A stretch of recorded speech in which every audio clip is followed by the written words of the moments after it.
Good afternoon. Thank you for coming, everyone. As a general announcement, if you're looking for the Judges Education Seminar, that's actually in the room next door. So we just want to make sure that everybody's in the right place. We're here today to talk about the Health and Genetics Committee. I'm Stephanie Chilton. I'm a member of the Health and Genetics Committee, and it's my pleasure to introduce Dr. Danica Banish. Dr. Banish earned her degree in veterinary medicine, doctorate of veterinary medicine, degree from UC Davis School of Veterinary Medicine, and her PhD degree in mouse molecular genetics at Princeton University. She is currently a professor in the Department of Population Health and Reproduction in the in the School of Veterinary Medicine, University of California, Davis, and is the first faculty member to hold the prestigious Maxine Adler Endowed Chair in Genetics. An accomplished veterinarian geneticist, Dr. Banish focuses her research on the identification of the molecular causes of inherited diseases in dogs and horses.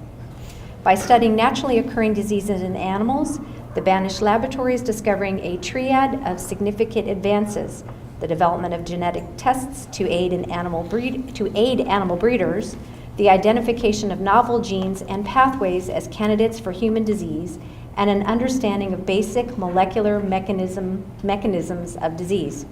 Dr. Banish also breeds Nova Scotia duck trolling retrievers under the Aqueous kennel name. She is active in conformation, agility, and hunt tests with her dogs.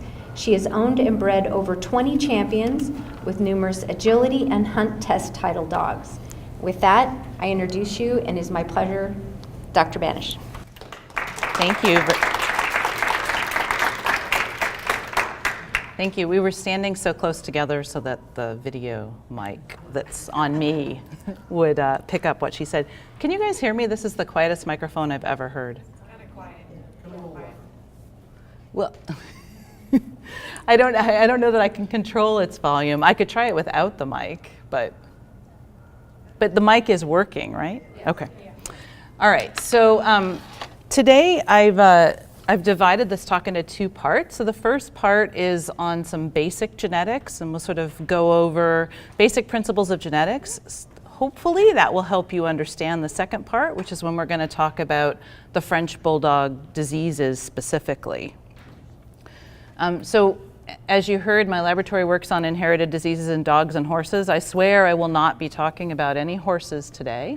The lab's kind of divided into two different groups. So one of the groups looks at diseases that are relatively rare within particular breeds. And those are actually really easy to understand because they're not very common, and we have a lot of really powerful genetic tools to go after them. And then the other group works on diseases that are very common within breeds. And sometimes those are a lot more challenging because there isn't actually genetic segregation. So all of the members of that breed might be affected with that issue. And I had to find a slide that had a French bulldog on it so I could, I'm sorry if it's an ugly French bulldog, I wouldn't know, but so I stuck that on. So before I start the talk, I really want to acknowledge the people in my group and at Davis that I work with. Oh, I just realized I don't have a pointer. Oh, that's going to be irritating. So the person on the, you have one? Thank you. The person on the left is Dr. Emily Brown. She just finished, she just finished her PhD actually on intervertebral disc disease in dogs, and she is back in vet school now, and she is a Toller owner. That's one of her dogs sitting in her lap. And the next young woman is Catherine Luco, who's working on her PhD, and she's actually working on vertebral malformations, so something that's near and dear to French bulldog people. Tamer Manser is a bioinformatician who is started working on dog projects with me, and he came to my office for a meeting, and I learned he's from Egypt, that he is terrified of dogs. So my little Toller jumped up to say hello, and he literally screamed like a girl and ran out of my office. I have never seen, obviously I'm a veterinarian, I work in a vet school, I've never seen a human being more terrified of dogs. So we're working on him. He can now walk by when he knows there's a dog in my office.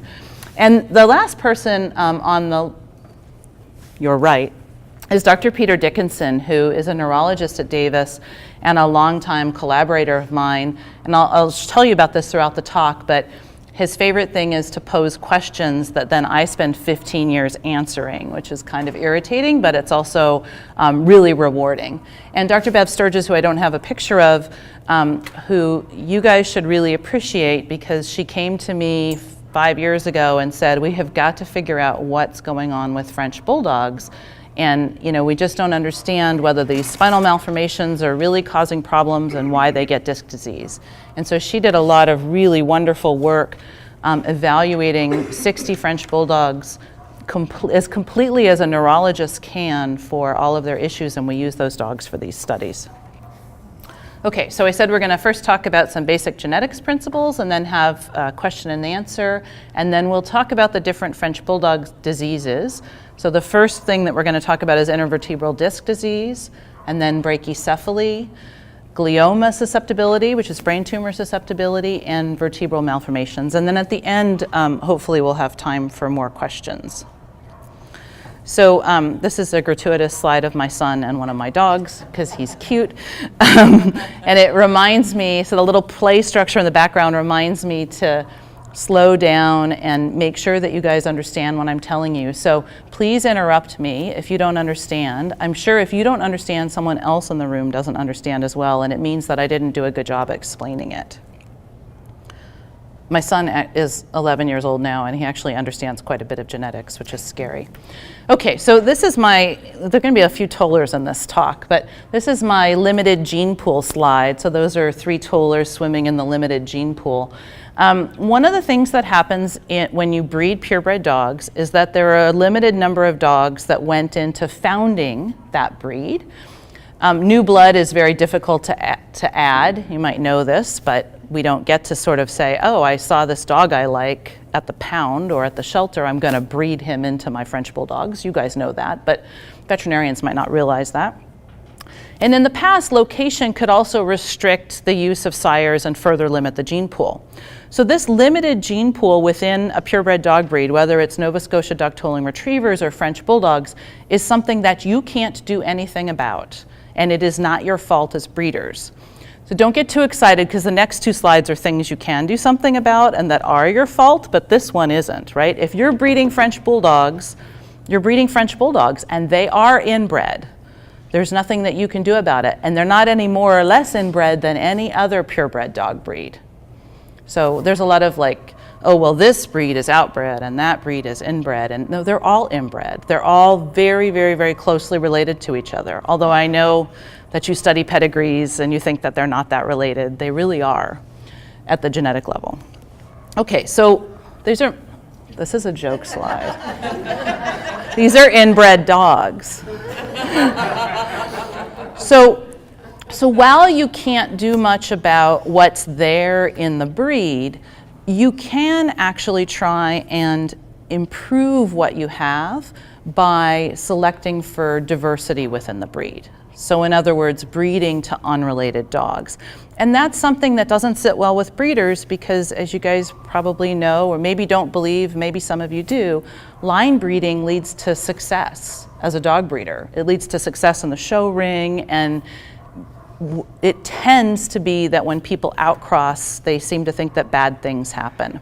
So it's a real struggle.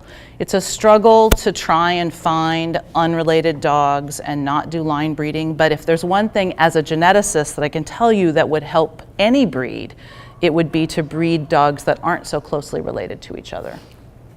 Okay, the second thing is the popular sire effect. This is Mugs. Anyone want to guess what breed Mugs is? So I like to use this slide with my vet students, and they come up with breeds all the time. Mugs is a Solano County mutt. So he was a prolific mutt too, because he was captured and his testicles were removed. But before that, he passed on a lot of these short legs. So I think he's the true epitome of a popular sire, right? He had to go out there and fight for his girls, not like dog breeding where, you know, they're brought to him. So one of these bad genetic things that breeders do is to allow one stud dog or related stud dogs to have this inordinate influence on the breed. And the reason that's bad is because if that stud dog happens to carry a mutation that before that wasn't even common in the breed, they can spread it. So one of the things that you can do as dog breeders to try and improve the genetic health of the breed is to limit the number of offspring that any particular stud dog has. So I know that's not very popular. And the challenge is, how do you do that if that's a means of making money and paying for showing and doing other things? But I guess I would say that the way to do it is to challenge yourself and say, does this bitch actually have to be bred to this dog? Or could I wait for a better bitch and maybe not use those breedings? I kind of like to think of it as like, I've got 10 breedings on a particular stud dog.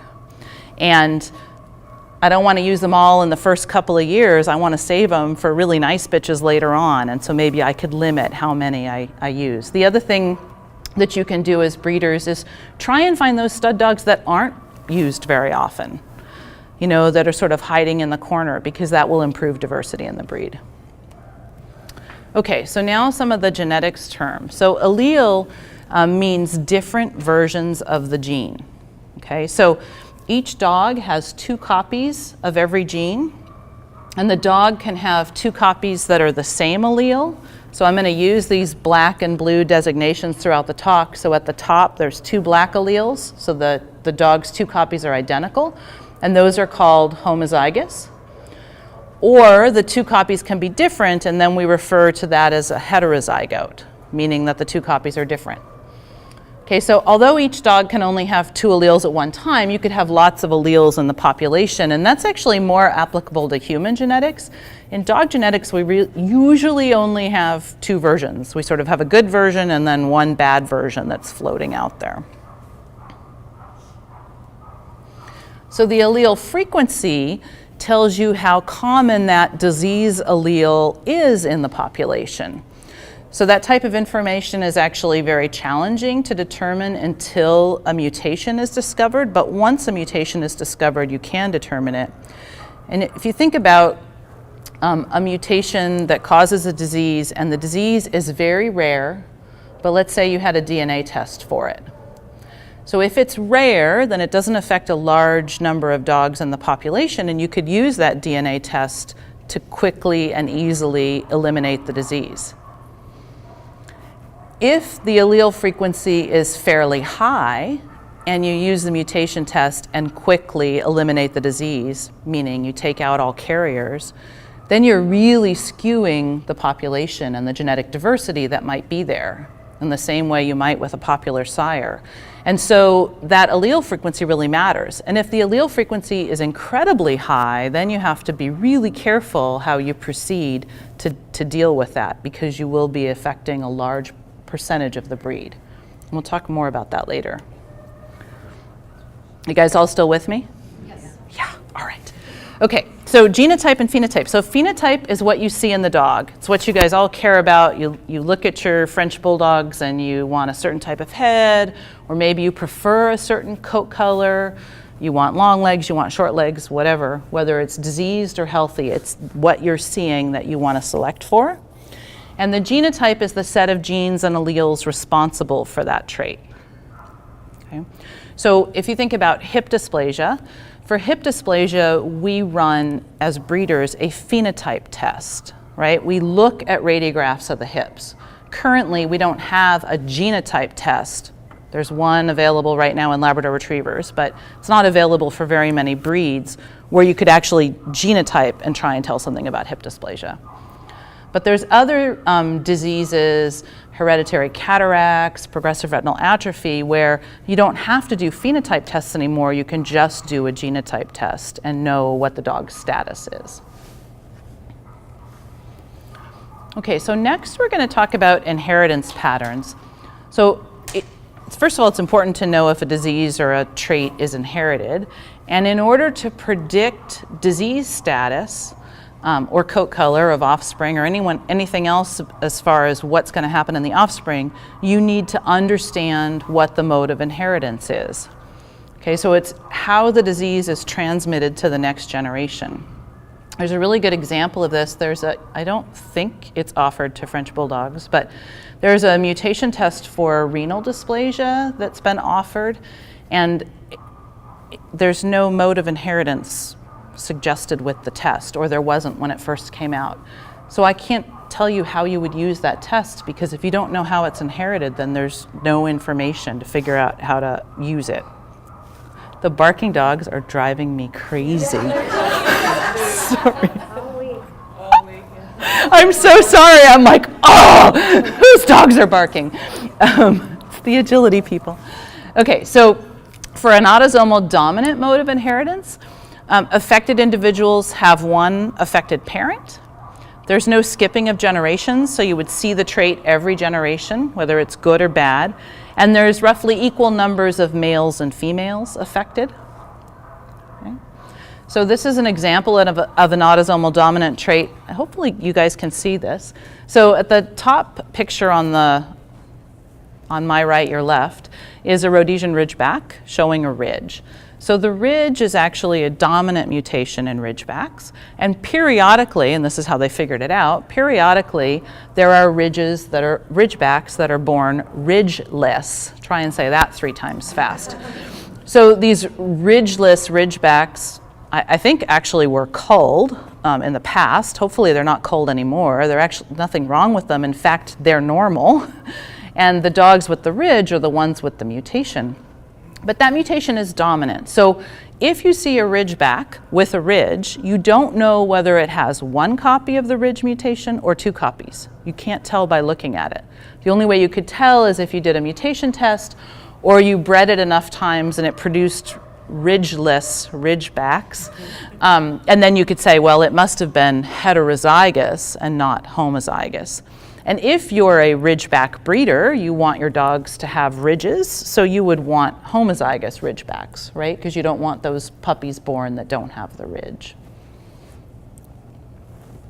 So I'm going to use these same symbols. So if you have a dog that has 1 dominant allele and you cross it to a normal dog, then you'll get 50% with the dominant phenotype and 50% that are normal.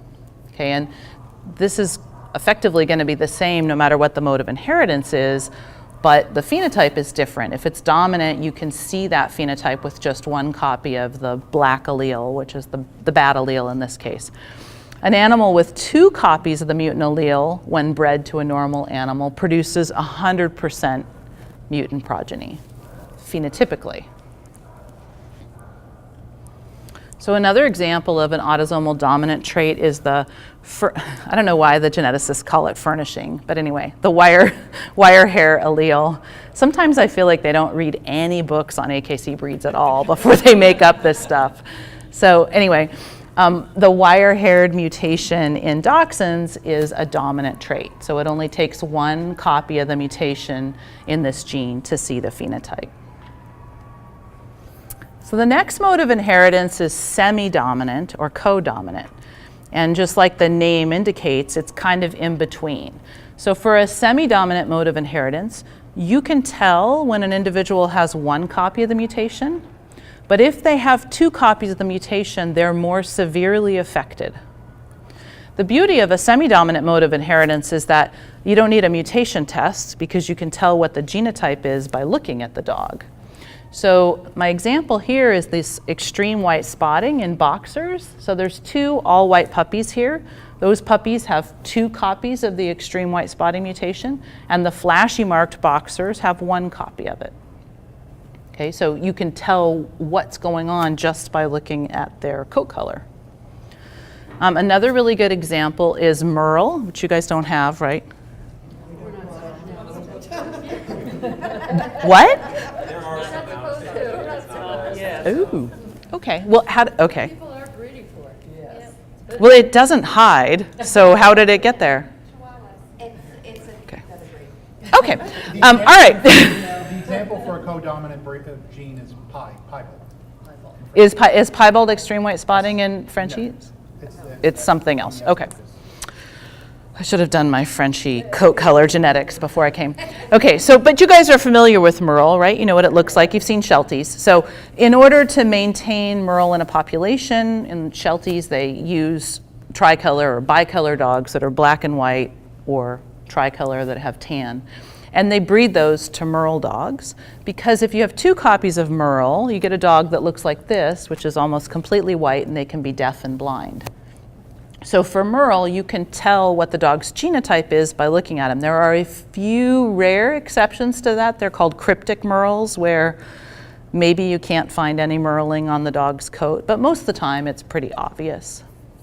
Okay, so 1 copy gives you Merle, no copies gives you tricolor, and 2 copies gives you this white dog that's deaf and blind. So that's semi-dominant.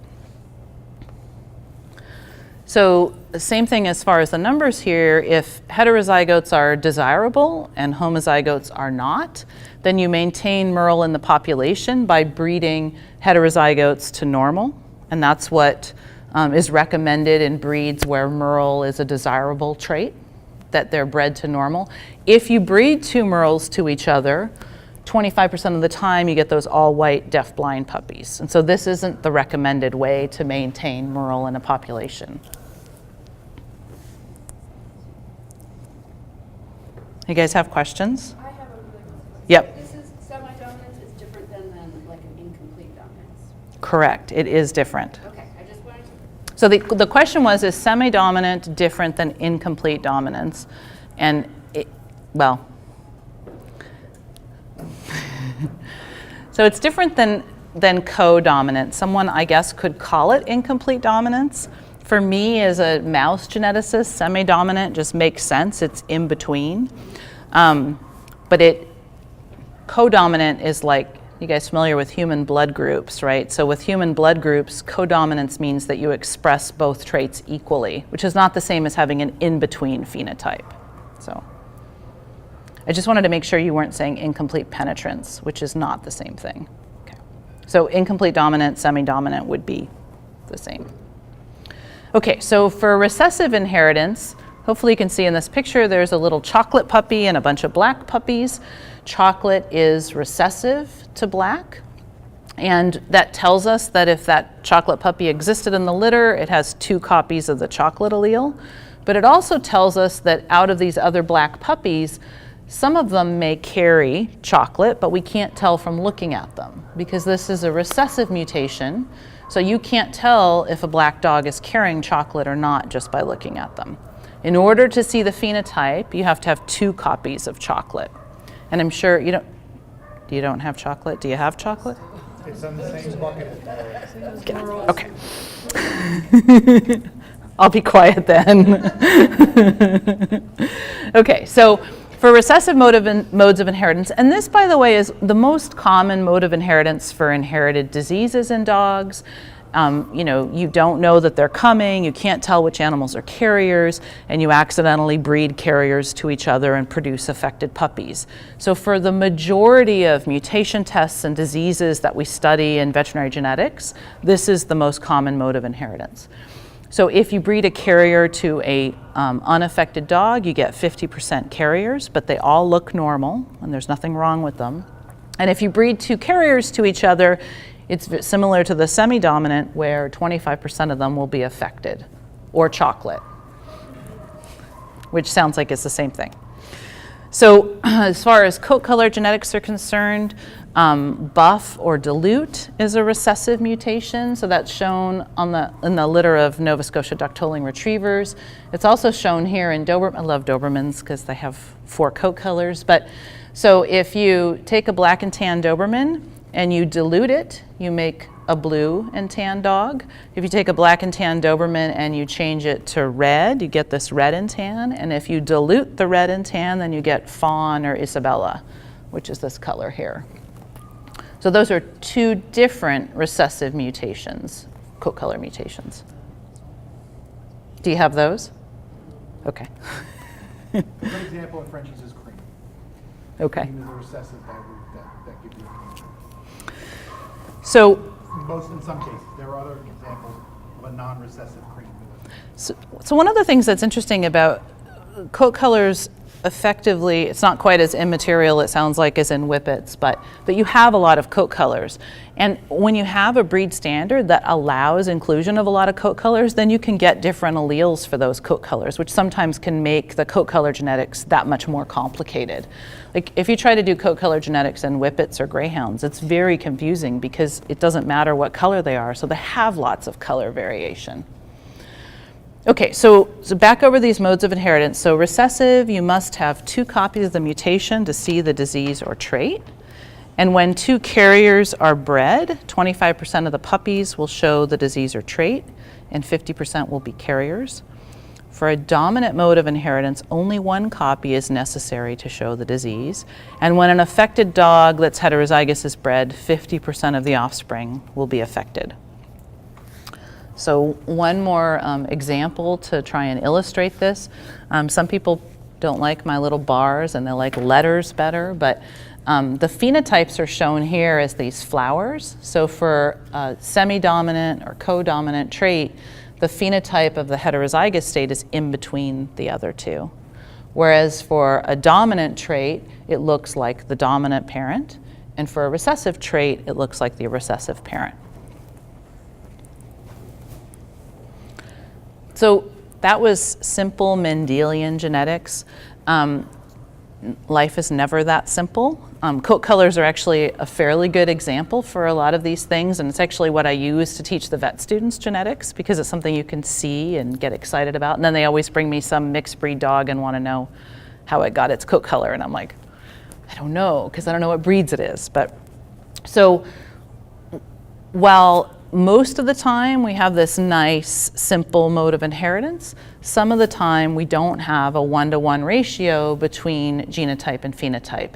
And that's the relationship between the genotype and the phenotype is more complex. So there's a couple of examples of how that can be more complex. So one is called penetrance or incomplete penetrance. So incomplete penetrance means that not all the dogs with the genotype to be affected will have the phenotype.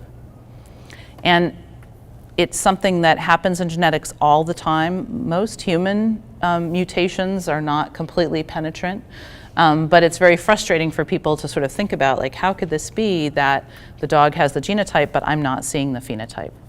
And actually, we describe penetrance as a percentage. So if 75% of the dogs with the genotype have a phenotype, then we say that it's 75% penetrant. We can also use penetrance to describe age-related differences. So we're going to talk about glioma susceptibility later. That's a brain tumor.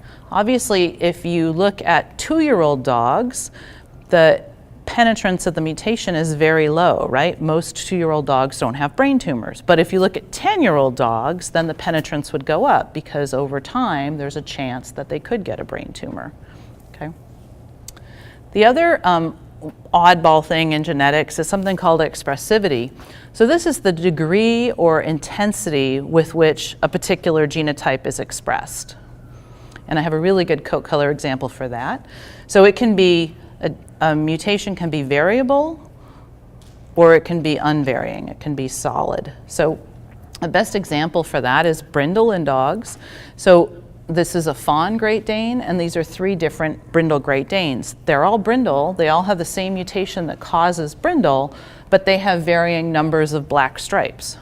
Okay, so that's variable expressivity. So you might start off looking at Great Danes and think, well, these are 2 different things, but they breed like they're the same thing. Okay, the next complicated one is the susceptibility gene. So this is a picture of a Weimaraner with enlarged lymph nodes, which unfortunately means that it probably has lymphoma, which is a cancer that's thought to be inherited in lots of dogs. So a susceptibility gene is one where the mutation confers risk of the disease, but that doesn't mean that every dog with the mutation is going to get the disease.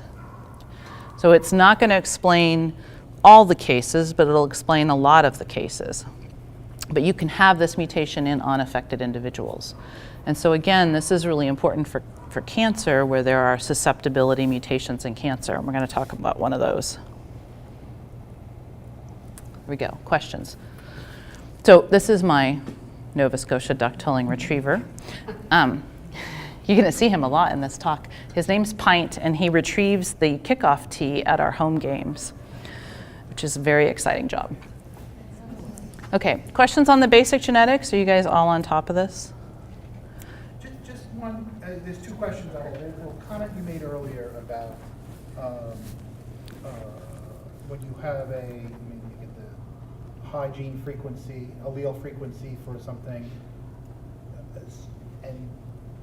but you're stuck because you can't cull 2/3 of the population. Then you'll end up with, it's even worse than a popular sire effect. Right. So where are those thresholds of gene allele frequency that, when do you say, well, we either got a catastrophe on our hands or we have, okay, we got 1/3 we're going to take out of the breeding population. Or Yep. yeah, everybody out of the breeding population. That's a really, really, really good question. And you know, a lot of people will get up here and say, well, if it's this number, then everything changes. And they just can't do that. I mean, it really depends on the breed and the breeders and the disease. And I think people sort of will, as a group, make their own choices about that. What I will tell you is that a relatively uncommon allele frequency. So when I was saying uncommon, a common allele frequency for inherited diseases in purebred dogs is as high as 20%. So in other words, because you guys don't really have mutation tests yet, but in breeds where there are mutation tests, you know, PRA or cataracts or whatever, the allele frequencies of those recessive disorders tend to be pretty high, like 20%. Well, I'll tell you why I asked this question, because it's relevant to everybody in the room. Okay. We've just discovered cystinuria testing. Okay. Or what we think may be a genetic marker for cystinuria. Uh-huh. However, the gene is in Hardy-Weinberg equilibrium, and the allele frequency is 38%. Okay. But the penetration has to be very low, otherwise we'd be out of business very quickly. Right. So the question as breeders is we're struggling with what do we do with a ubiquitous gene that's 40% across the board? How about if I will address it, Okay. but we're going to address it because I've got question. another one for you Okay. that I'm going to tell you about. But so I assume that you only see the phenotype in males because they're the only ones that block. So I did work on stones before in Dalmatians. It's also testosterone related. So if there is no testosterone, you don't see stones. Yeah, so you Okay. If they're not neutered, which 90% of the population of males is neutered these days, you don't know. So you only see it in intact males, and even then it's not 100% penetrant. Okay. We'll talk about it. So that one is very high, and definitely if it's, what was the allele frequency, did you say? I calculated it like 38 or 39%. Okay. I'll go back and check. Okay. So it's not as bad as the one I'm going to tell you about, but it's high, and it is a treatable disease. So sometimes you got to kind of back up and think about the disease, right? Cystinuria is treatable. I love diseases that are treatable with neutering, but it's treatable even without neutering, right? So you can do diet adjustments. A dog does not have to die of stone disease. Now, mind you, I'm coming from Dalmatians, where many dogs have died of stone disease. A dog does not have to die of stone disease. You have to be aware that your dog is no longer urinating, and then it's a medical emergency. So it can be expensive and difficult to treat once you find out about it, but it is treatable.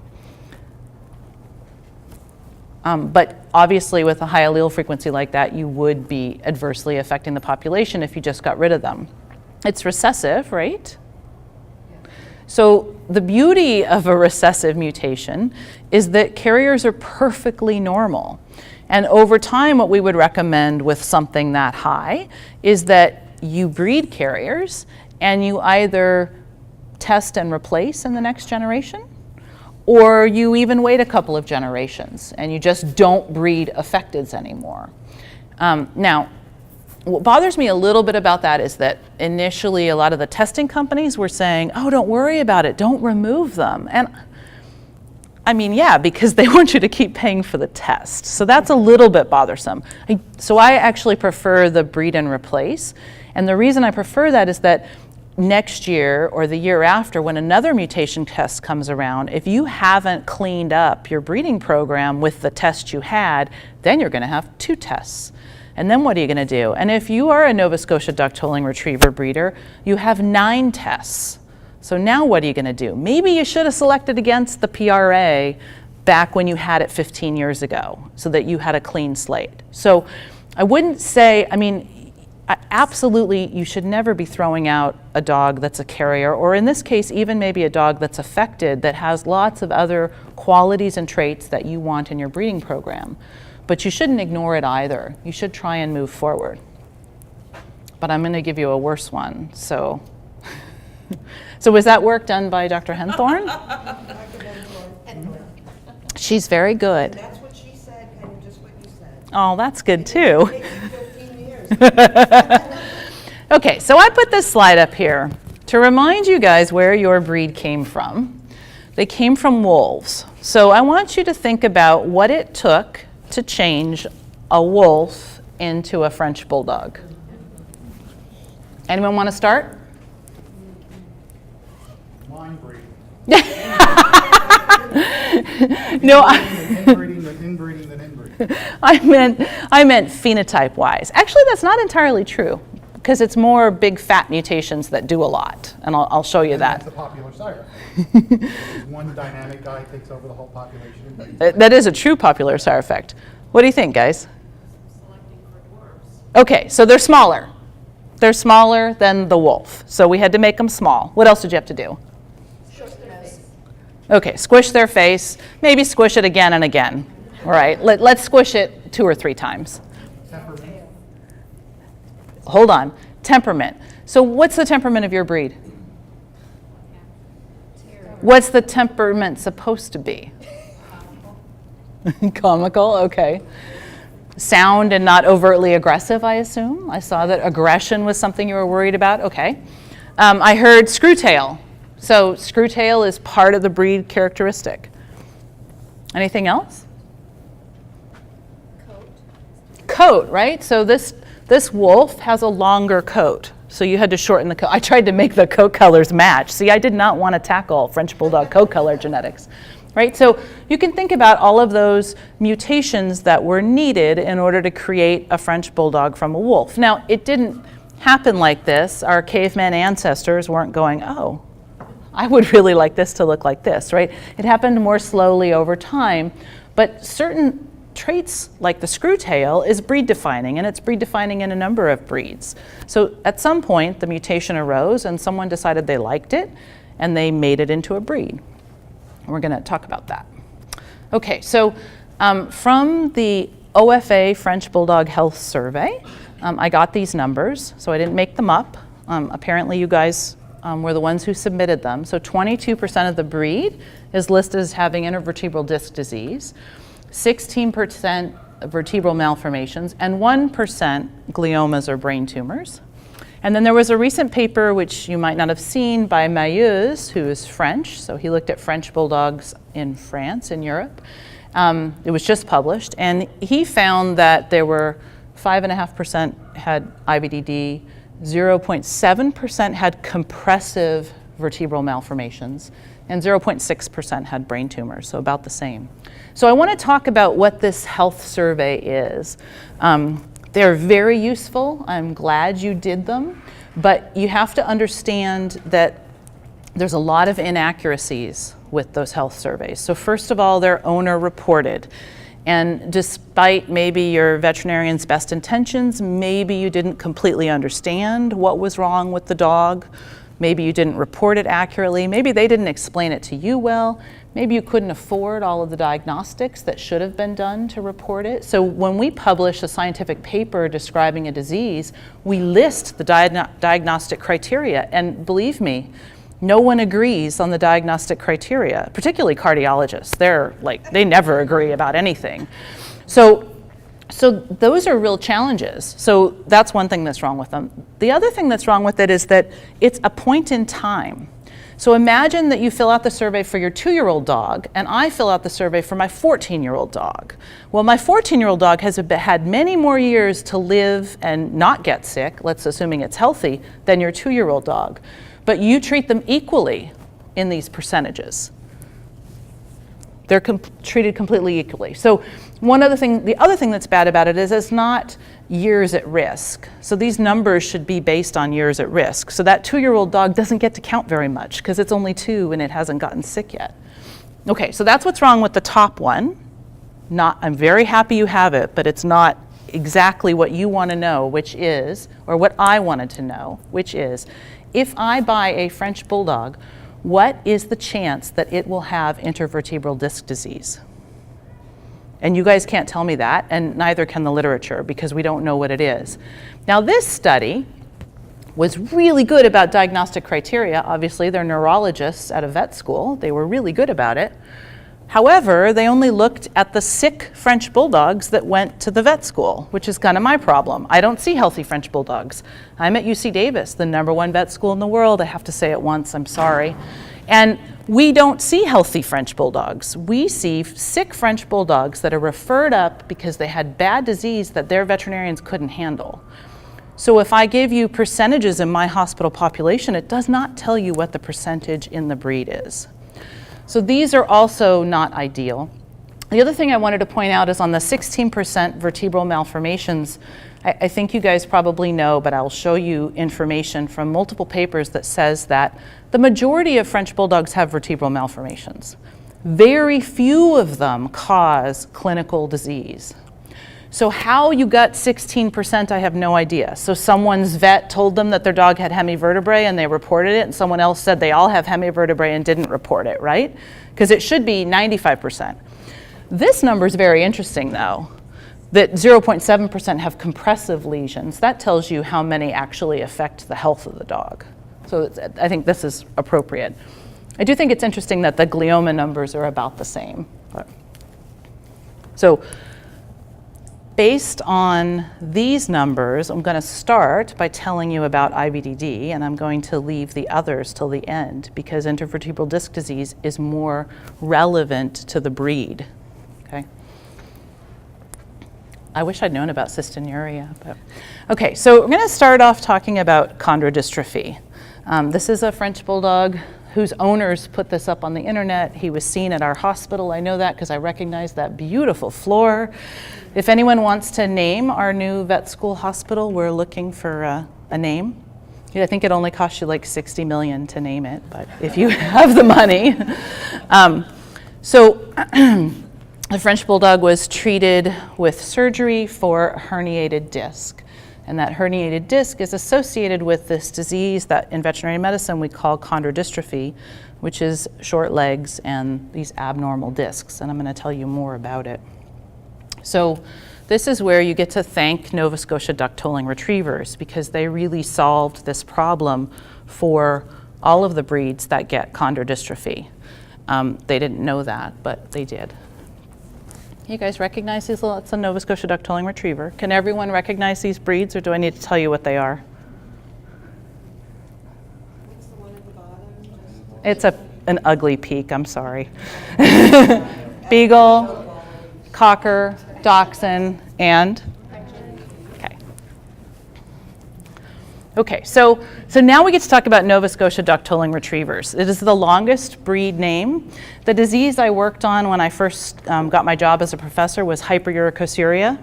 Try and say that 3 times fast. I actually would grant a PhD once my students could do that. So Nova Scotia duck-tolling retriever, longest breed name, I'm going to call them tollers.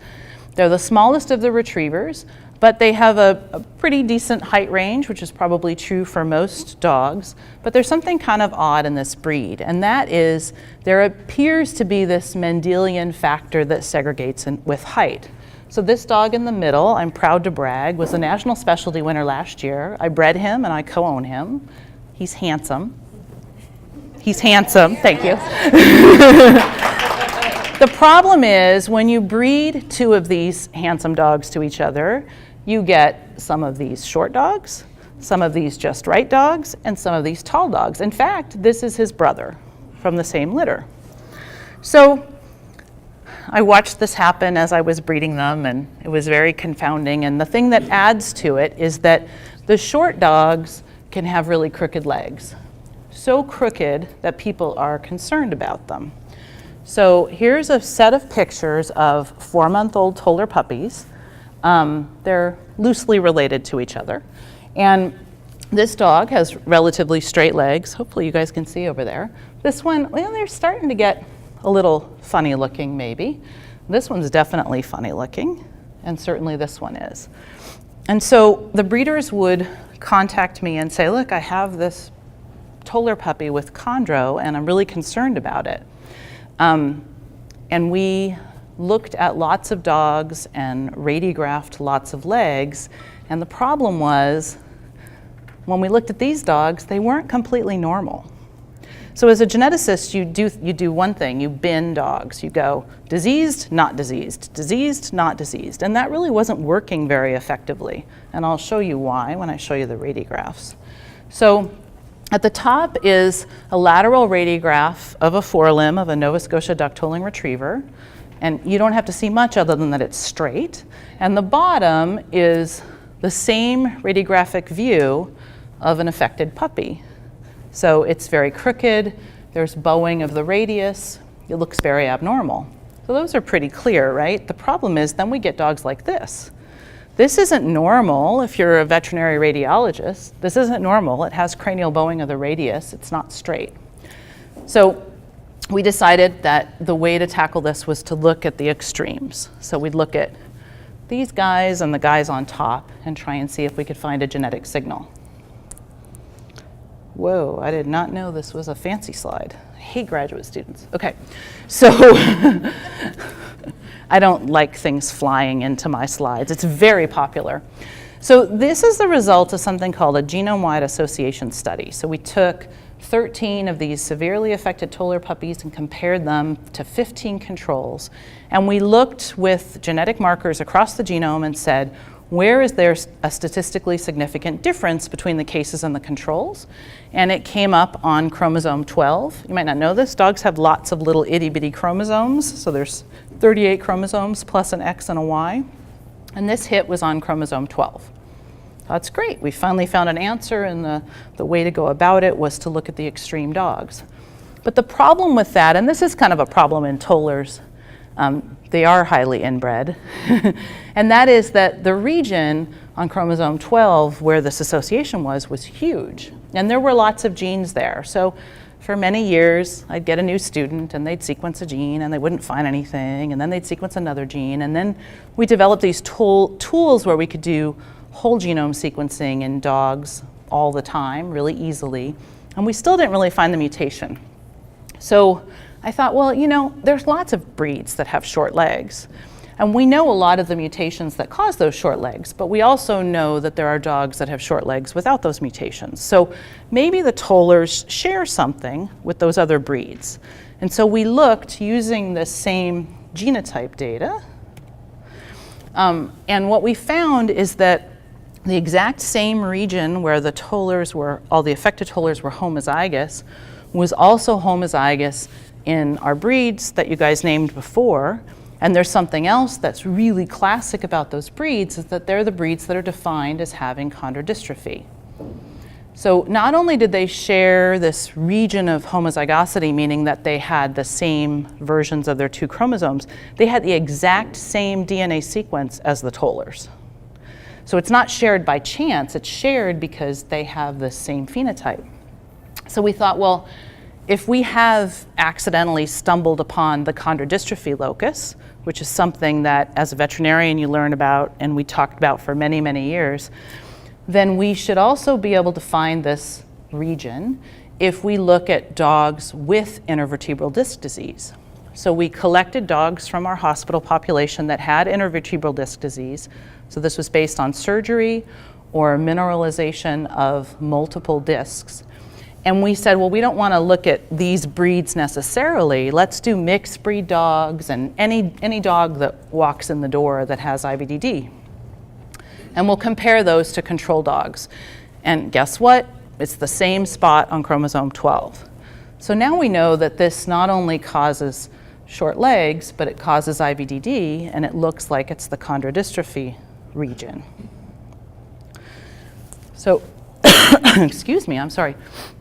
So chondrodysplasia, which is a short-legged phenotype in dogs, was defined in 2009 as an FGF4 retrogene insertion. So FGF4 is a gene that's normally very carefully regulated during development. And in chondrodysplasia, an extra copy of this gene was inserted in the genome and was overexpressed. And so I'll show you in a minute which breeds these were. Chondrodystrophy, which is the mutation I'm telling you about now, is also an FGF4 overexpressed retrogene on chromosome 12. So that made the story really nice for us because it made a lot of sense. So the breeds that get chondrodystrophy are shown here, and the breeds that get chondrodysplasia are shown here. Chondrodystrophy was the thing that was odd about the original chondrodysplasia discovery is that it didn't explain 3 breeds that get IBDD. So it didn't explain beagles and the spaniels and French bulldogs. They do not have the chondrodysplasia mutation. Chondrodysplasia also occurs in West Highland White Terriers, Cairn Terriers, and Scotties, and they don't get intervertebral disc disease. Yep. I guess I'm confused at the difference in those two, the chondrodystrophy and the chondrodysplasia. So chondrodystrophy is a term that was used in the 1950s to define those 5 breeds that we talked about. So French bulldogs, Pekingese, dachshunds, spaniels, maybe something else I'm missing.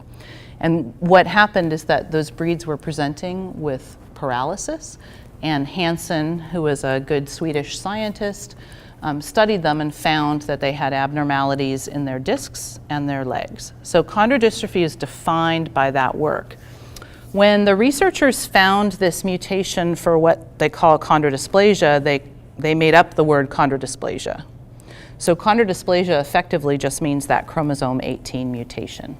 And Those dogs aren't having the disc disease that the Frenchies have. well, these aren't. These are in common because they actually have both mutations. The dogs in black have both mutations. Yeah. Yep. Chondrodysplasia displays itself then as Phenotypically, it's pretty similar. They both look like they have short legs.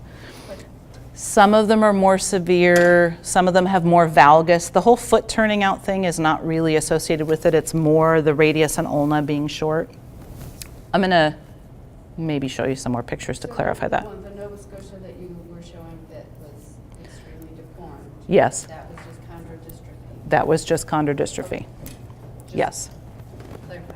They're essentially, so if I'm understanding this correct, they're both essentially the same phenotypically, but chondrodystrophy also is associated with IBDD. Correct. Whereas chondrodysplasia, which is found in other breeds, is just short-leggedness but not associated with back problems. Am I getting Correct. that? Absolutely. So chondrodystrophy is the one that's associated with the back problems, and chondrodysplasia isn't. Now, is it possible that dachshunds, who are the most severely affected with IBDD, that having the chondrodysplasia mutation is making it worse? Maybe. We don't know that for sure. We don't know that it might not be contributing, but far and away, statistically, the chromosome 12 insertion is the one that's causing the IBDD, and not the chromosome 18 one. Yep. Are there chondrodystrophy ones with long legs? I'll show you something. No, not really, but I'll show you some examples that might make you think there are. I'll show you how much it shortens the legs. Okay, so I wanted to show you what the discs look like. So this is, I hope it doesn't gross anyone out. This is a sort of a bandsaw through the middle of the vertebral column, and this is a normal disc. So it's got this beautiful outer rim, the annulus fibrosus, and then inside of that you can see that gelatinous, to me it looks like a Dr. Scholl's insert, like this gelatinous wonderful structure that allows you to compress the vertebrae and be comfortable, and I'm sure mine don't look like that anymore, but that's what they look like. This is a 2-year-old chondrodystrophic dog. showing that that nucleus pulposus has completely degenerated. And that's what Hansen did when he looked at these dogs. He discovered that the nucleus pulposus was abnormal by a year of age in all of those dogs. So those were the Frenchies, the Dachshunds, all the dogs that he looked at. So you can imagine with this abnormal disc, a couple things can happen. It can just continue to sort of get smaller, maybe cause some pain because it's not really working. But the other thing that happens that's really bad is that it can herniate into the spinal canal. So here's a picture of the spinal cord, which is in orange, the discs in pink, and the vertebral bodies are in tan. And when this disc herniates, it hits the spinal cord and pushes on it. And pushing on the spinal cord is not a good thing. It leads to paralysis. The reason why this is a medical emergency is because the sooner you get that material off the spinal cord, the better chance you have that the dog will recover full function. And you guys have probably seen Frenchies with wheels and carts, and whether their owners didn't do the surgery or didn't do it in time, if they lose, I think I have that on the next slide, if they lose deep pain sensation, the prognosis is really bad for even being able to fix them with surgery. So this herniation of the disc can cause spinal cord compression, inflammation, and bleeding, and that leads to pain and paralysis. Sometimes conservative medical treatment is effective, but other times the compression has to be relieved with surgery. And surgery for this is expensive. It's very expensive. A disc herniation can cost up to $8,000. And I'll tell you, at my small hospital in California, I think last year we made $1.7 million off this disease, which is a lot. And we have to take a lot of time to teach. So this is a chart from this paper we published. There's a list of breeds here, and I'm sure you can't read them, and it doesn't really matter what the breeds say. What we did, so in veterinary hospitals, we don't have height measurements on dogs, but we have weight measurements. We're very obsessed with how much your dog weighs when they walk in the clinic. And so what we did here is I plotted the weights of the dogs, and then they're sorted by breed.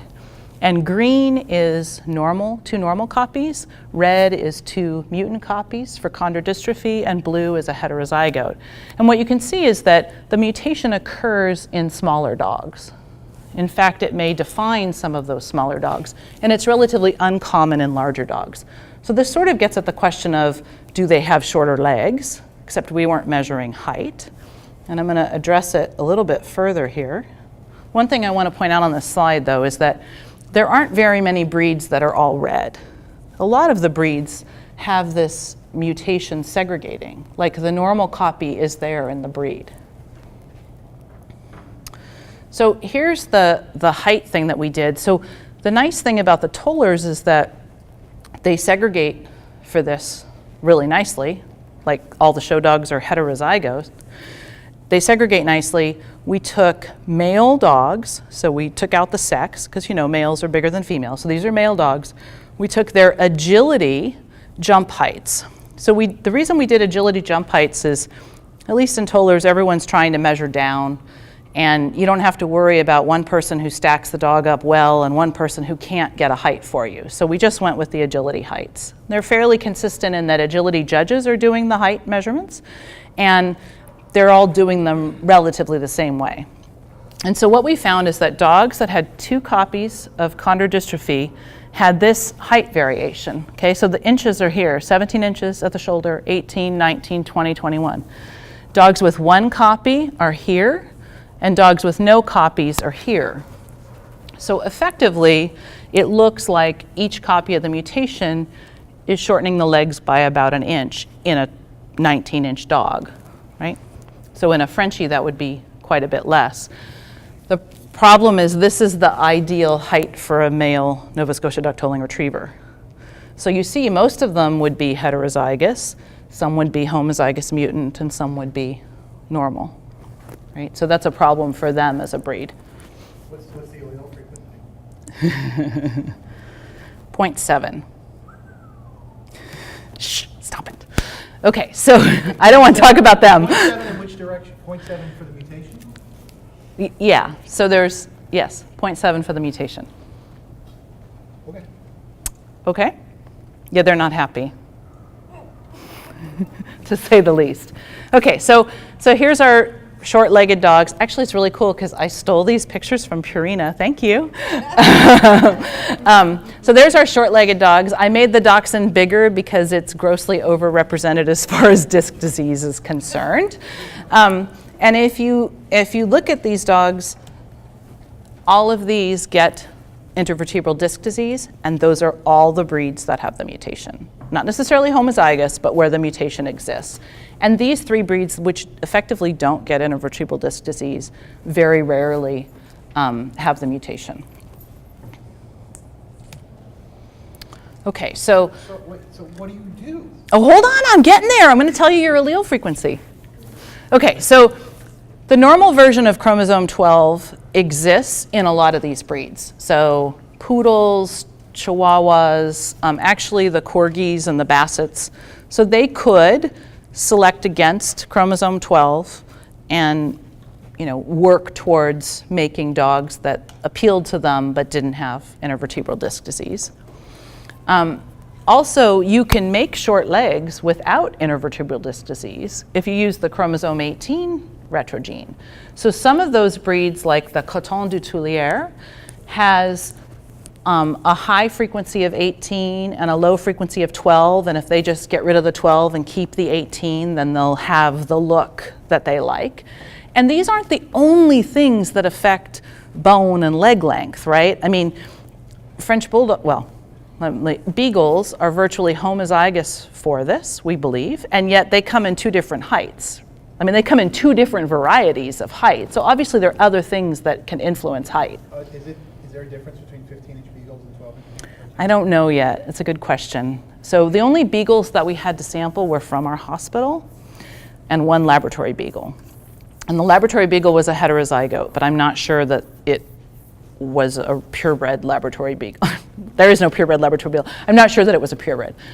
I think that they're homozygous for it. They think that they're homozygous for it, but I'll tell you about it in a minute. We're going to work on that, I hope.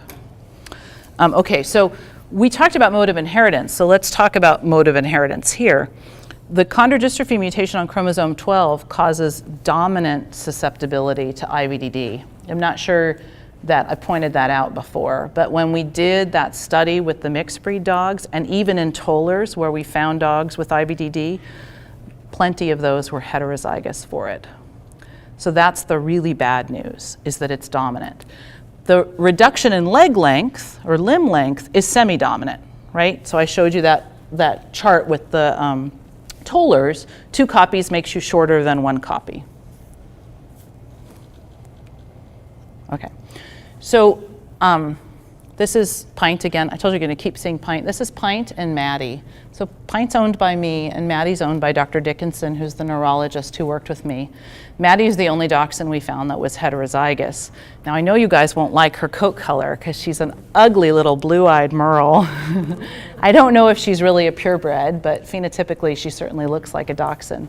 But she's the only dachshund that we found that was heterozygous. I actually think in dachshunds that the normal allele, in fact I know the normal allele exists in the larger dachshunds.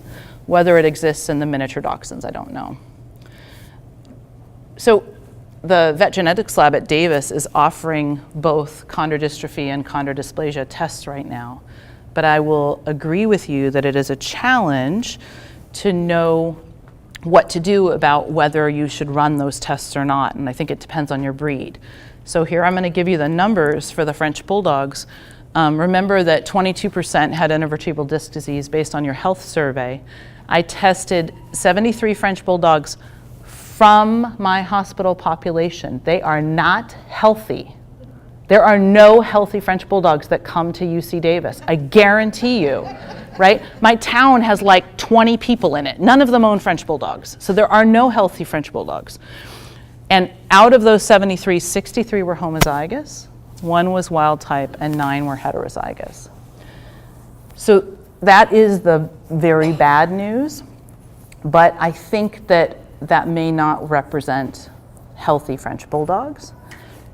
And it's something that we're working on. So we have a grant pending with Canine Health Foundation. The French Bulldog Club of America is one of the clubs that I reached out to ask if you would support the grant and write Support meaning write a letter. I wasn't asking for money. And what we want to do is genotype samples at next year's nationals anonymously.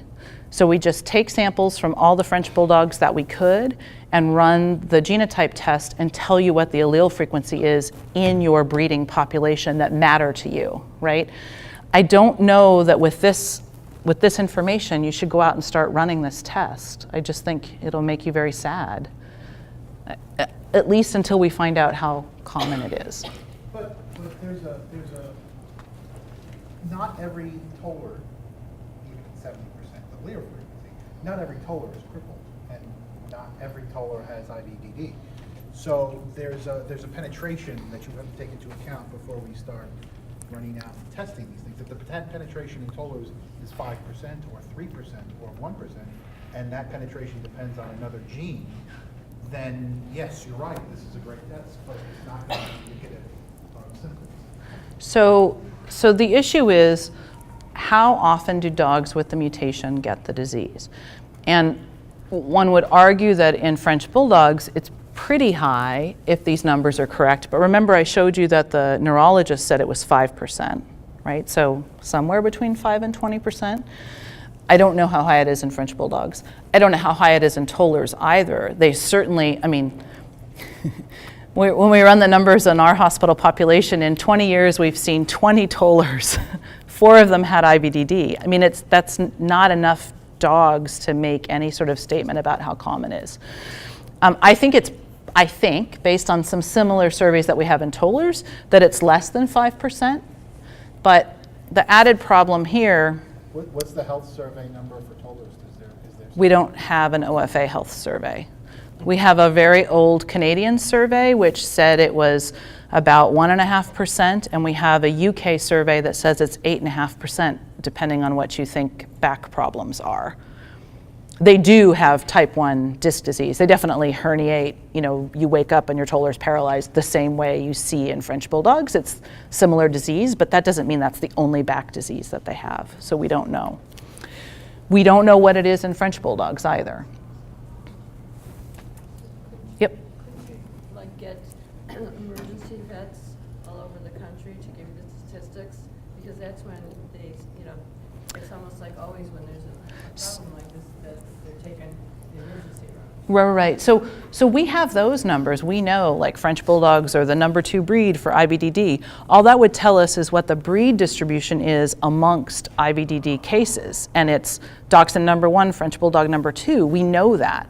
What we want to know is, if I buy a French Bulldog puppy from you, what is the chance it's going to have intervertebral disc disease or herniation maybe? So that's the other thing. I think it's a little easier to get away with in French Bulldogs, but in retrievers, they're supposed to retrieve, which means they're supposed to run and be healthy, right? So do they have back pain? Do they have issues that aren't necessarily herniation, but are significant clinical issues that affect what they were bred to do? And I think that's a little bit easier in the French Bulldog where, you know, they're not so active. I know they're active, but I mean, they're not like out there supposed to be working anymore.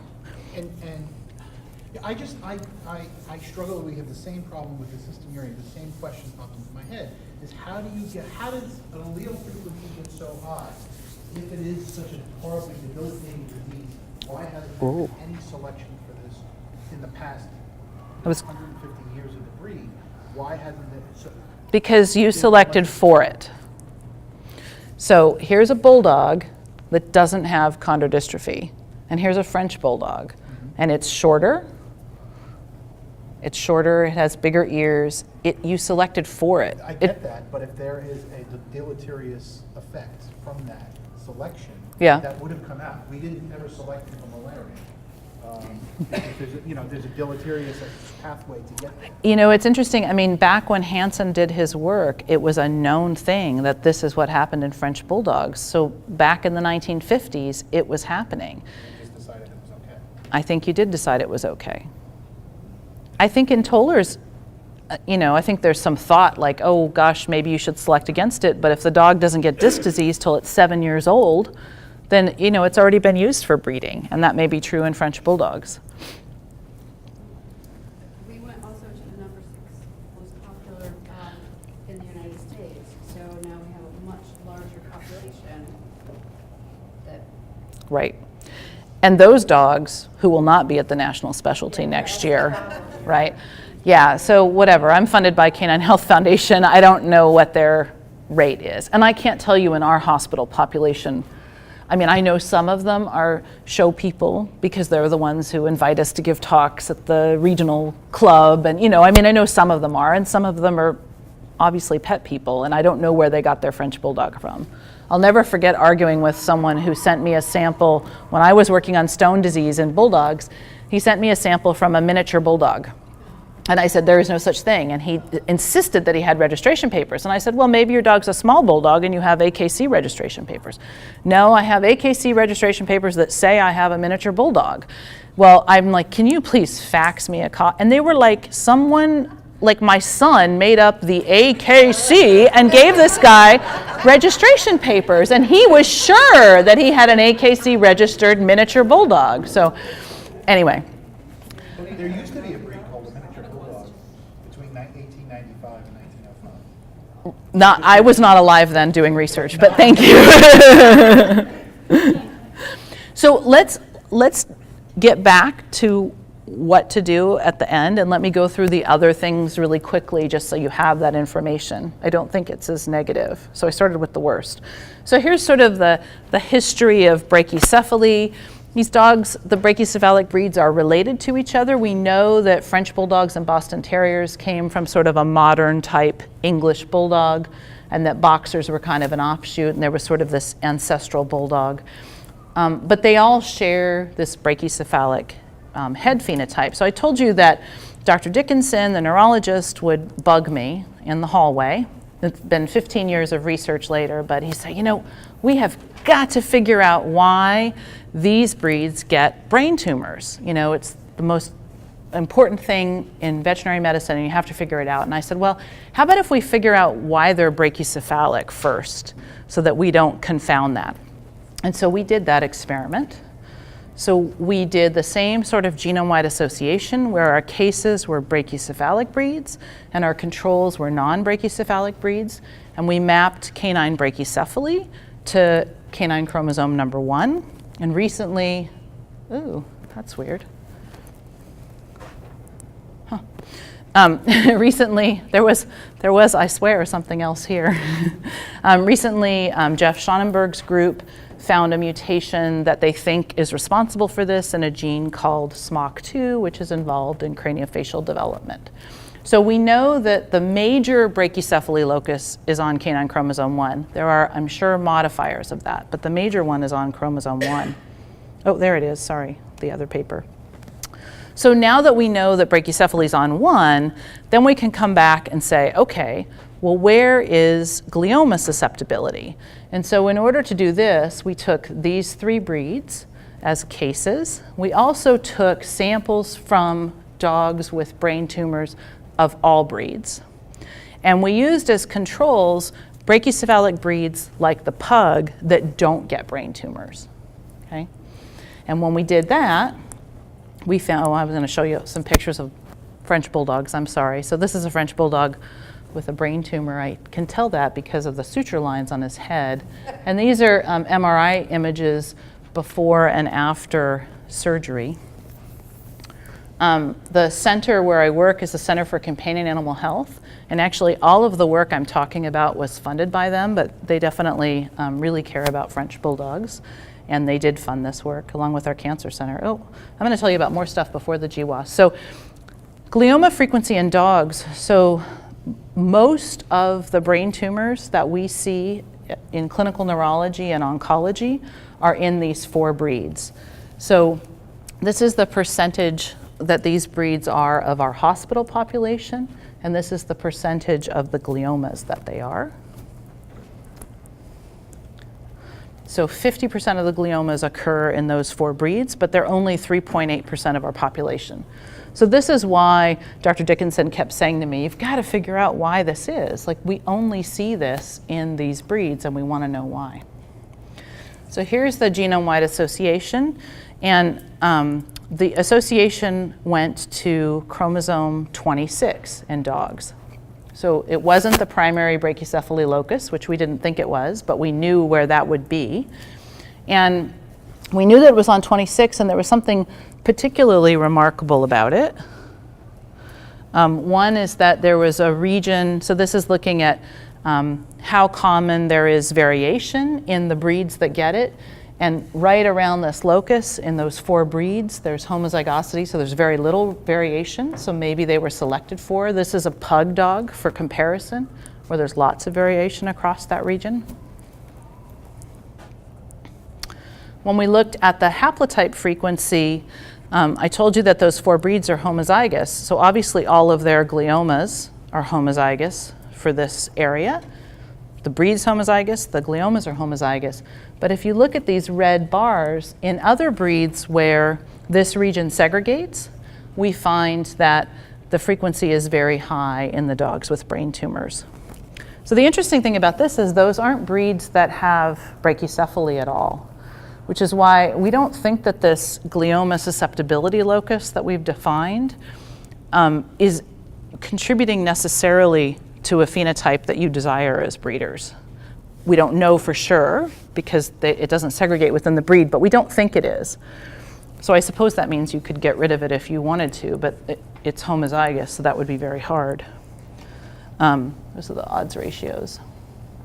Do you know what those protein with that codes in that area? So I called it a haplotype because we ended up with 3 different putative mutations, and we couldn't tell the difference between those 3. Like, they looked like they were all associated.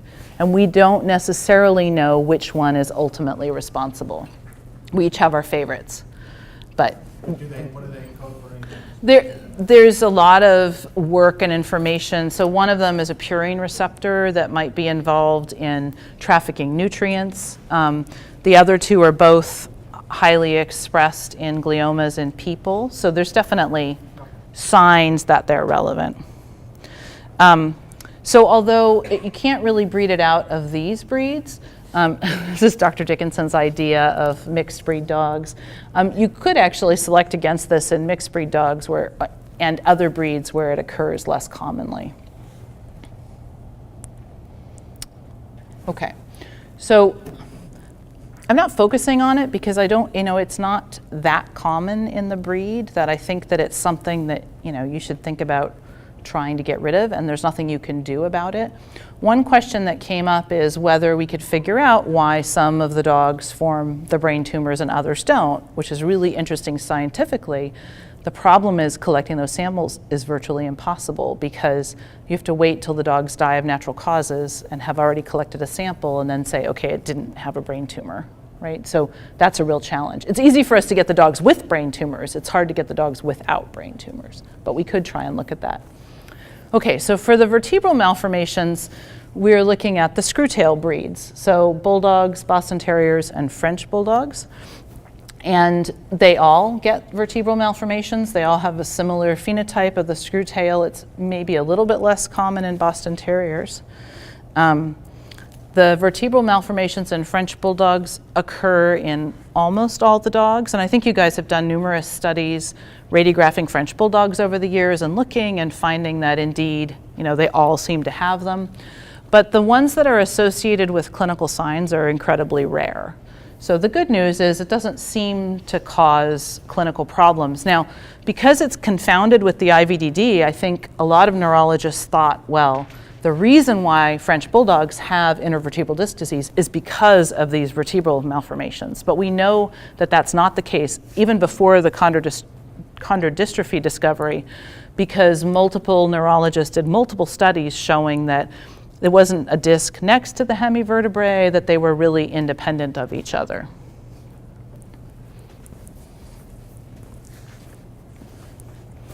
So I have a radiograph to show you, the tail is an extension of the vertebral column. So the screw tail phenotype that you desire is what brought those vertebral malformations in the spinal column. So the deal with the tail is that the screw tail is caused by truncation of about 16 vertebrae, and then also the kinking is due to this same thing that causes the vertebral malformations in the spinal column. And I'll show you some of those here. So you can see right at this first rib is a butterfly vertebrae, kind of looks like a little butterfly. And here there's an anomalous vertebrae and significant scoliosis in this dog, which is potentially one of the serious repercussions from this mutation. I also wanted to show you these CT scans of dog heads. So this is a German Shepherd, this is a boxer, and this is a French Bulldog. And I told you that the primary brachycephaly locus was on canine chromosome 1, but French Bulldogs and Boston Terriers and Bulldogs have sort of this more extreme craniofacial phenotype. So their heads are broader, their noses are shorter than boxers. And we actually think that the mutation we found for the vertebral malformations may explain this difference in head shape, but it's a little bit challenging to demonstrate that. So we recently identified the mutation that causes the vertebral malformations. It's not published yet. We're still doing some work on it. We did it by asking what things the screwtail breeds have in common. And based on this talk, I can tell you that they have canine chromosome 1 in common, which is the brachycephaly locus. They have the screwtail locus in common, and they have the glioma susceptibility locus in common. It's homozygous in French Bulldogs and Bulldogs. It varies a little bit in Boston Terriers. And I did troll on the internet and find out that there are Boston Terriers born with normal tails. And the owners are constantly fighting with people who say that their dog is a mixed breed because it doesn't have a screwtail. But so it does seem that it segregates. We also found segregation of the vertebral malformations and screwtails in pit bull mixes, or what they call in California pit bulls. And so those dogs and the Bostons show us that this mutation works in a recessive manner. So it takes 2 copies to cause screwtail and vertebral malformations. And definitely based on the history, we know that this was selected for in the breed. It was sort of breed defining. Oops, there we go. Okay, so back to this slide. Where did you say where was that gene located? I didn't say. I have to be a little bit careful. We're going to publish it soon. It was on a different chromosome than everything else. Nope, it's not on 1. It's totally different. Okay, so how you get from the wolf to the French Bulldog? Well, you make it smaller and you maybe make its legs shorter with chondrodystrophy, with the FGF4 insertion. You change its head shape with SMOC2. I didn't tell you there's another mutation that affects brachycephalic dogs called BMP3, and French Bulldogs are homozygous for both of those, so those probably affect its head shape. And then the vertebral malformation gene that we found, we think could also contribute to the head shape. So this is where you were saying, oh, you've been selecting, someone said, well, we've been selecting for a long time to get this look from wolves. And that, we see evidence because of that mutation and those 2 mutations, right? In order to make 3 mutations homozygous that contribute to that head shape, that would take a lot of time. The glioma susceptibility is homozygous, but we still don't really know why. I'm not convinced at all that it has anything to do with phenotype. I think it might just be by chance. Okay, so now I think you guys want to talk about what to do about high allele frequencies. So I'll give you the numbers. So mutation has an allele frequency of 36.9%. Okay. And that is with an F of 2.6%, the equilibrium value. Okay. So almost everybody, it's across the board. Okay. Of a number of, I think it was 200. But out of those, so half of them are female and they're unaffected, right? Yeah, so the Well, affected, you would get a 13.6% on the 2 twos, on homozygous mutant. And the original data is arguing a 90-something% penetration. So they're getting around the penetration number by saying neutered takes away 90%, and so therefore, but you still have 1 out of 8 dogs in that, males in that ring must be affected. So there's some issue about affected versus penetration. So one thing that you could do that might be worth doing would be to have an ultrasonographer come to a show, and do bladder ultrasounds. So in Dalmatians, when we've done that, because we had to convince the Dalmatian people that stones were actually in all the dogs, when we did that, guess what? Stones were actually in all the dogs. So that might help you to know whether that penetrance is true or not.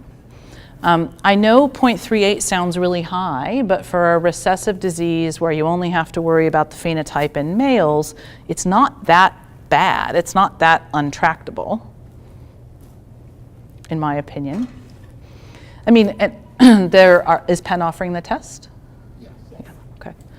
So have people tested? Yes.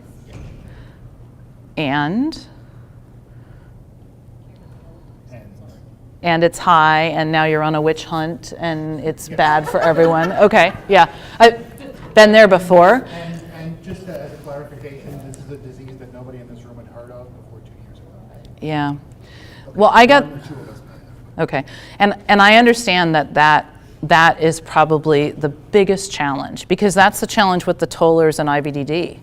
The breeders are like, what are you talking about? My dog doesn't have disc disease. And yet, Tish, do you remember, out of our 17 master hunters that we have, 7 of them have had disc disease or something like that. I mean, it's pretty high if you dig deep enough, or if you're working the dog. Yeah, I mean, it comes up, but they're in denial about it. I'm not saying you're in denial about it. I'm just saying that is a challenge. If you haven't seen, you guys are convinced that IBDD is important, right? Oh, yeah. Has everyone seen IBDD? Yes. Okay, that's good at least. Poor Paula. So the answer is get an ultrasonographer and get an ultrasonographer and calmly together as a group, without pointing fingers, and okay, or do it in a dark closed room where no one can see the results. And then have the ultrasonographer report back the global numbers. But that leads back to the same question about IVDD as we could say about cystinuria, is the geneticist leading the breeding parade, so to speak? I'm an engineer, so I'll be the other side and say, well, wait a second, if we've never had all the cases of IVDD are subclinical, and yes, 1 out of 100 or 1 out of 20 actually have a clinical level case, then we're directing the entire breeding program of the tollers, not because of the 1 out of 20, which is really, we should be finding out how you become the unlucky 1 of 20. We're doing this genetic test that finds out 20. Because, for example... But wait, so in tollers though, I did show you those ugly dogs, right? Yes. Right. Okay, so those ugly dogs are not that uncommon. And what has happened is that people, they start to accept more and more chondrodystrophic looking fronts in the show ring. Judges accept them, judges put them up. This allows you to say, fool yourself all you want, your dog has it. And by the way, on this whole witch hunt, I very carefully selected for this mutation myself. I mean, it's not that I did anything better than anyone else, right? I did it just like everyone else did, because we were under the illusion, or I was under the illusion, that when those scapulas were way down on the side of the dog, that was shoulder layback, when actually it was like the leg's too short and it can't get up there. And when you palpated them, they palpated differently, and they had more bone, and they had things that made you select them. So it's not just the IBDD and tollers. It is the fact that some of them are very deformed. Quite a few of them, but... Huh? What time is it? I want to make sure I'm not... Okay, good. Okay. So I agree that you shouldn't run a test just to run a test. And I gave you an example of renal dysplasia where, there's not even a mode of inheritance. And I think that test is an issue. And I don't know anything about cystinuria. I didn't know about it till I came. So that's why I challenge you. It's really easy to find out if your dogs have stones. Do you know how hard it is to find out if they have IBDD? I offered to the toller breeders that I would be happy to chop up any dog they wanted to send to me. right? I'm not offering my own. What we should do is chop up 100 3-year-old tollers and find out if their discs are abnormal, but no one has volunteered to let me do that. And oh, by the way, I don't agree with that personally. I do not euthanize dogs in my research program. I never have, I never will. So that would be the best thing. The next best thing would be to take 100 8-year-old dogs and do a $2,000 MRI. No one's volunteering for that either. So part of it is for chondrodystrophy is the diagnostics are really challenging. And someone can say their dog has back pain and you don't know if it's from IBDD or not. But for your bladder issue, it's really easy. They're beautiful. Nice big urinary bladder, and then your stones aren't even radio opaque. You could even radiograph them and see if they're there. So the urate stones in Dalmatians you can't radiograph and see, but cystine stones you can. So you can check. And if you do, 20 male French bulldogs, or how many dogs do you normally have at your national? Anywhere from 200 to 300. Okay, so if you do adult dogs, so what I will say is sometimes these stone diseases don't occur in young dogs, so you should really do adult dogs. But do 200 adult dogs and find out what it is. And what happens if the penetration's not 100%? Well, Then in other words, according to the statistics, 1 in 8 males yeah, are cystinuria positive. right. Cystine stone. So if What you happens do, if we do that, and there's only 12 males out of the 100, out of the 200 we just did? Now we have a penetration of well, I bet if a you, quarter of what we expected. but I bet if you did that you could also get them to genotype the dogs at the same time, and then you would know what the penetrance was. So I'm not saying run the genetic test that you pay for, but that the researchers would do that to tell you what it is. Then you mean run them not in parallel, but next with each other. I mean, With each other, yeah, but still anonymously in a dark room, so no one knows. Yeah. well, I'm much more of a fan of doing 200 of these, 200 of those, and the statistics should match up. Yeah, but it doesn't take many dogs for it to be off. It's t-test. It's still, wouldn't you rather know exactly what it is? What if there's a dog with stones that doesn't have the mutation? That one I have to push back on because that's 250 years of statistics. That's undergraduate statistics. I will take. But I'm still worried that you said it's only 1 in 8, so 200 dogs isn't enough.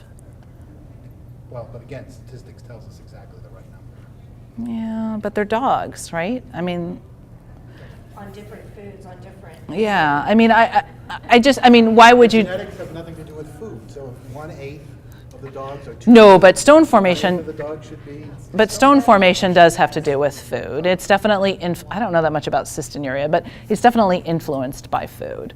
Now, that's what the Dalmatian people said too, and they all had stones, but still, it is influenced by food. So then if it's that big of an influence, if there's that much of a nature versus nurture influence, and sorry to drag you into this debate, but if it's that much, then genetic. I'm just excited that you're not yelling at me about IBDD.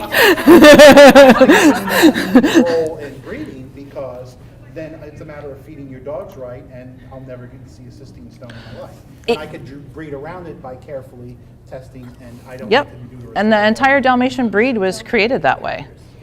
But there are still dogs who block and rupture their bladders, which is about as painful as herniating a disc in the Dalmatian breed, and maybe there are in French bulldogs, I don't know. But it's a horrible, painful thing. If you could breed around it, why wouldn't you? No, absolutely. I'm not saying you shouldn't breed around it, but I'm not saying it should direct your breeding program if you can feed correctly. So- You could breed so a no few mutation people around te- one and get in 3 generations to the end. No mutation test should ever direct your breeding program. They're tools to be used in your breeding program. And you have to decide, what's important to you. And I tell this to people all the time. If you've had a male Dalmatian that blocked and had to have his penis chopped off and pee out the back like a girl and had multiple surgeries, you might think that that was a bad thing.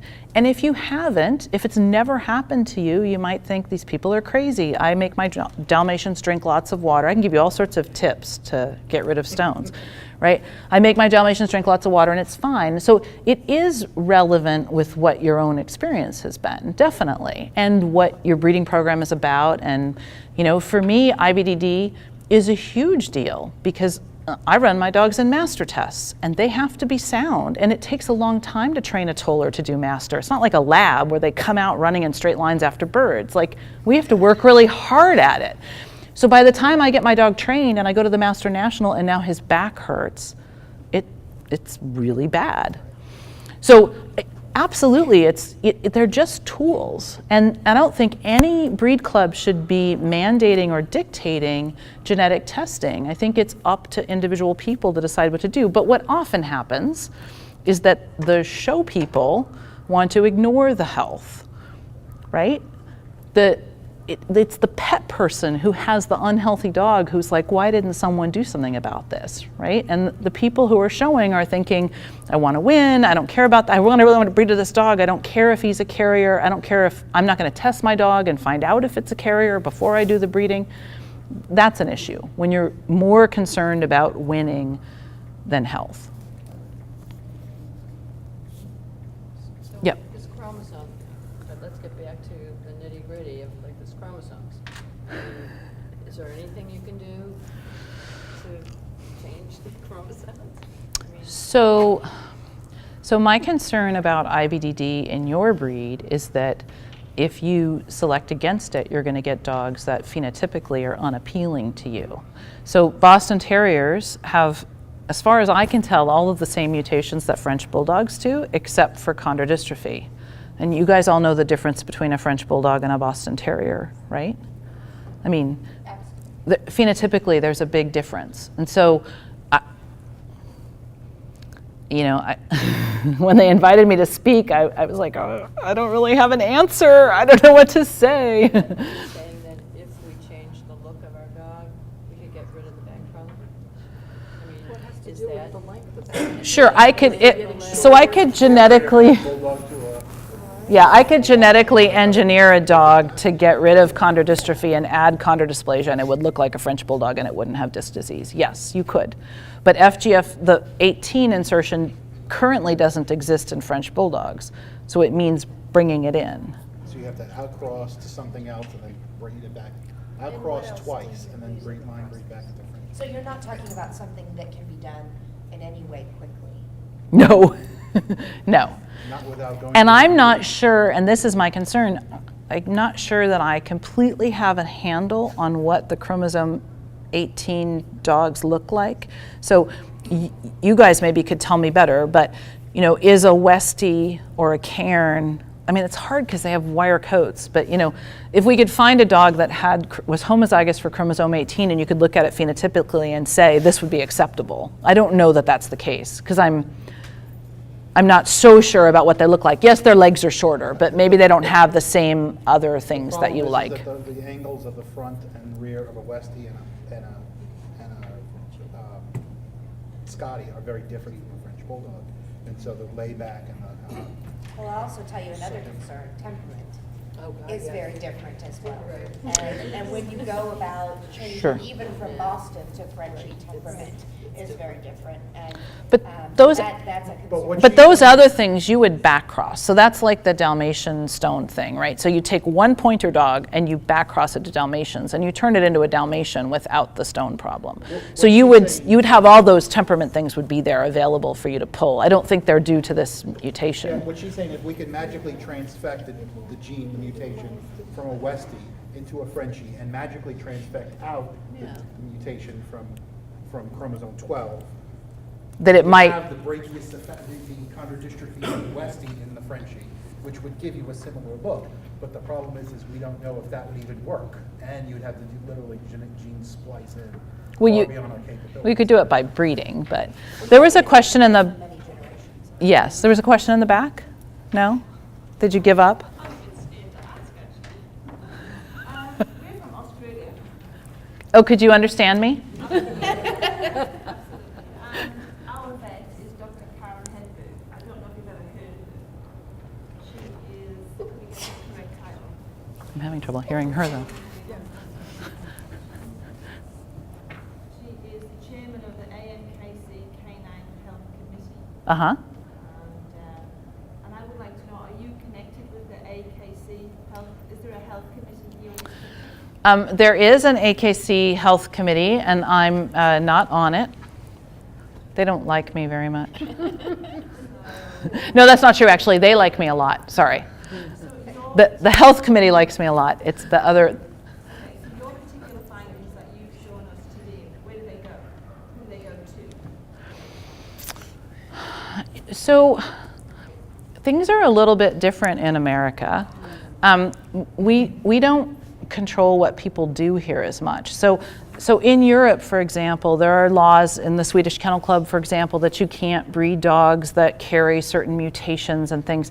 We don't do that through the AKC. The only sort of influence on what breeders do is through the national breed clubs, and that's just influence through like the code of ethics or whatever. But we don't mandate any, you guys tell me if I'm wrong, we don't mandate any testing or anything else. Like, it's up to breeders. So when you're asking where does it go, you know, most of the information that I presented you is published scientifically.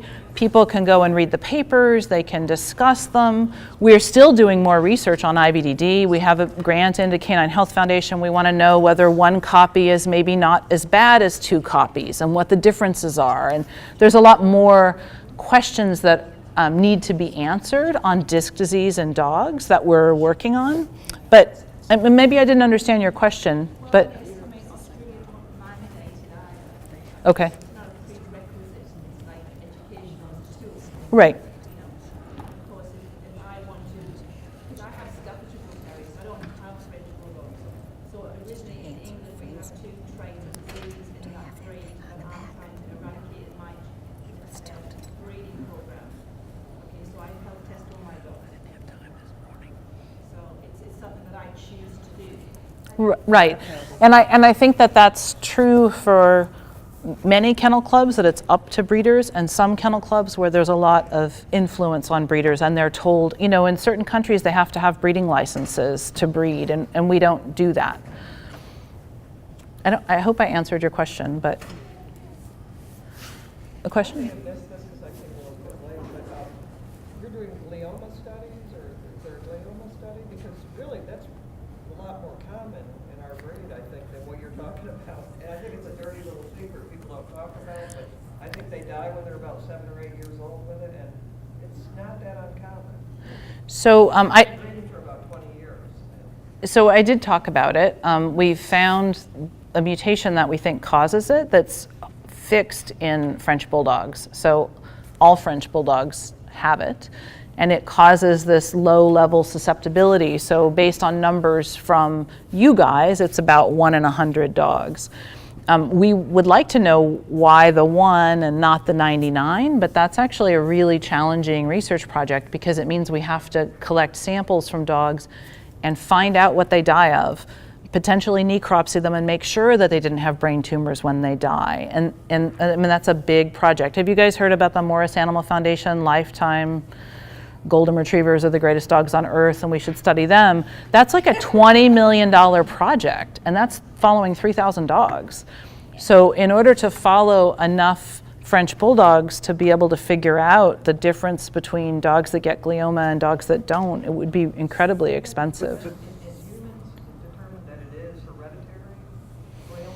Because in dogs, it obviously is. It is. So humans more commonly get a different type of glioma, GBMs, which are different, and those are maybe thought to be hereditary. I don't think they know yet. Again, they're really uncommon in people. They are much more common in French Bulldogs. I'm But going to change the scenario a little bit. Let's tweak your data for the gliomas from 100% homozygous across the board to 50% homozygous across the board.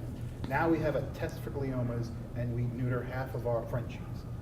But at the end of the day, let me tell you the real data. All of your dogs in this room are 2-2 for gliomas. So we can't neuter the entire population.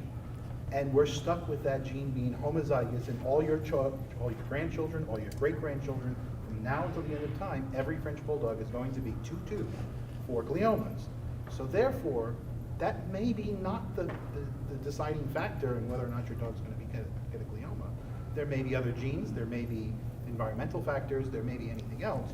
So that leads back to my earlier statement that our genetics shouldn't be leading the rail on oh my God, that's a 1-2 dog, because, oh my God, that every dog down there is a 2-2 for gliomas. Right, but no one's running tests for glioma No, susceptibility. you just said it's a homozygous in Frenchies. So No, every I dog know, down but- there is a But they 2-2. all don't. Right, but we don't suggest that you run the genetic tests for it. There isn't, Well, we only don't because we already know that everybody's a 2-2. right. So what was your question? So I'm what's sorry. the difference between that dog down there that's a 2-2 for glioma, or that dog down there that's, say, a 2-2 for cystinuria?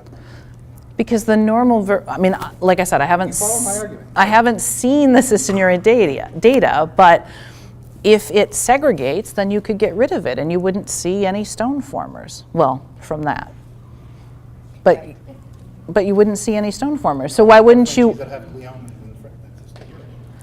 Well, yeah, I don't know that. You know what's? I'm not arguing. No, and actually, I think honestly, when I looked at the health survey, you guys should tell me, but I don't remember seeing cystinuria. Okay, because I would have paid attention if I'd seen it. I do like stone disease, but, so I didn't see it. So maybe it's not as common as gliomas, or maybe the stones are little and they don't block, and so you don't realize that your dogs actually have small stones. I don't know.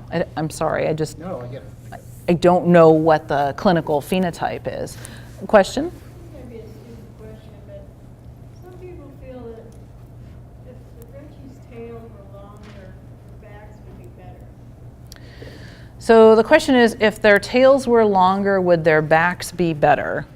I don't, you could probably come up with some modifier that would make that mutation not as strong, and maybe you could get less vertebral malformations, but it's fixed in the breed, and most of the time it doesn't cause problems. So I don't know that I've ever seen, molecularly there's no reason to think that there would be an advantage, and